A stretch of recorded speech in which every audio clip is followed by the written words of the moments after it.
दीक्षा विधान। वशिष्ठ जी कहते हैं, इसके पश्चात पूर्व आदि के दिक्पालों की पूजा करनी चाहिए। विकट, वामन, लंबोदर, हेमगर्भ, भीमवेद, सौम्यरूप, पंचात्मक, विदेही, धर्म विग्रह, अहिर्बुधन्य, काल, उपकाल, इन सबको भविष्य दान देकर इस प्रकार पूर्व दिशा में इनकी पूजा करके 5 रूप वाले खंडाधिक से प्रत्येक देवता को बलि प्रदान करे। दक्षिण दिशा में ओम प्रारंभ के बाद में ठा ठा के साथ अघोर, वटुक, ऊर्ध्वरोम, मृत्युहस्त, मेघनाद, कौस्तुभ, धूमकाल, उग्र जिह्वा, मांस मूर्ति, बलकली, दंडी और कर्म साक्षी, इन सबको भविष्य दे। इन सबको मछली, मांस और धूलिका आदि से बलि देनी चाहिए।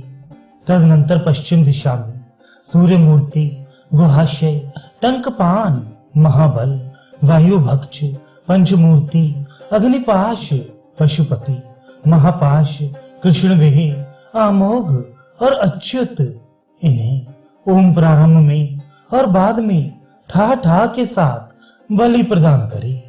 इन सबको दूध घी से पूर्ण पात्र द्वारा बलि प्रदान करना चाहिए।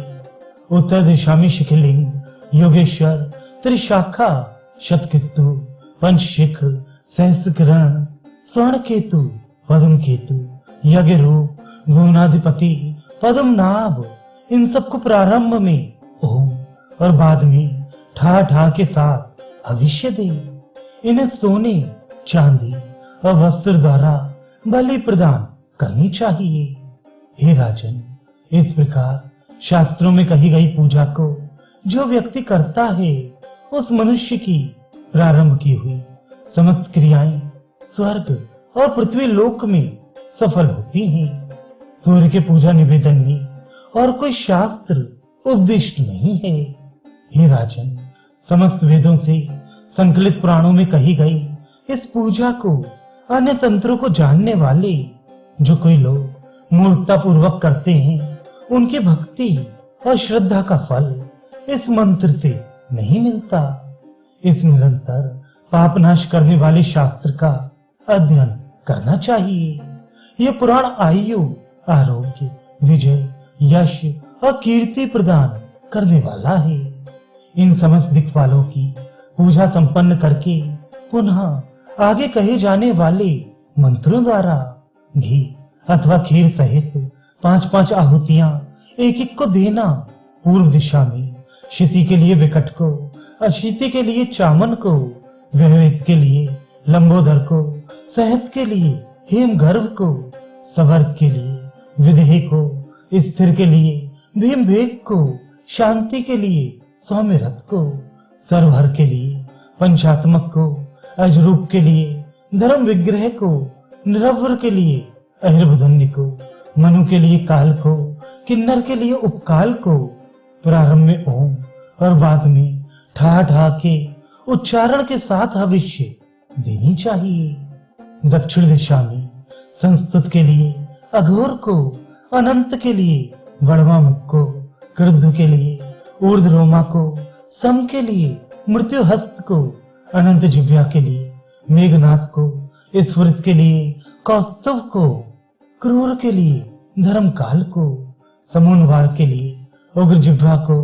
करभ के लिए मांस मूर्ति को, अग्नि के लिए बलकली को, रक्त वर्ग के लिए दिनी को, सुरक्त के लिए कर्म साक्षी को, प्रारंभ में ओम और बाद में ठा ठा उच्चारण के साथ भविष्य देना चाहिए। पश्चिम दिशा में सरस्वती के लिए वायु भक्ष को, कारू के लिए पंचमूर्ति को, क्रीड़ता के लिए अग्निपाश को, विक्रीड़ता के लिए पशुपति को, हंस के लिए महापाश को, व्यहंत के लिए कृष्णदेह को, ध्रुव के लिए अमोघ को, विशिखा के लिए अच्युत को, प्रारंभ में ओम और बाद में ठा ठा के उच्चारण के साथ भविष्य देनी चाहिए।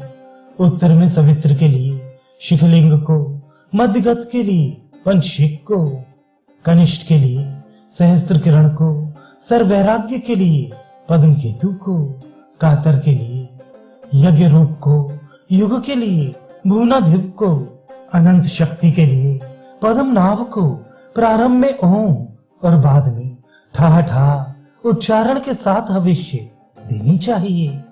हे राजन, वेदों से उद्धृत इस पुरातन मंत्र को अव्यग्र मन से तीनों बेलाओं में यजन करता हुआ व्यक्ति समस्त इच्छाओं को प्राप्त करता है।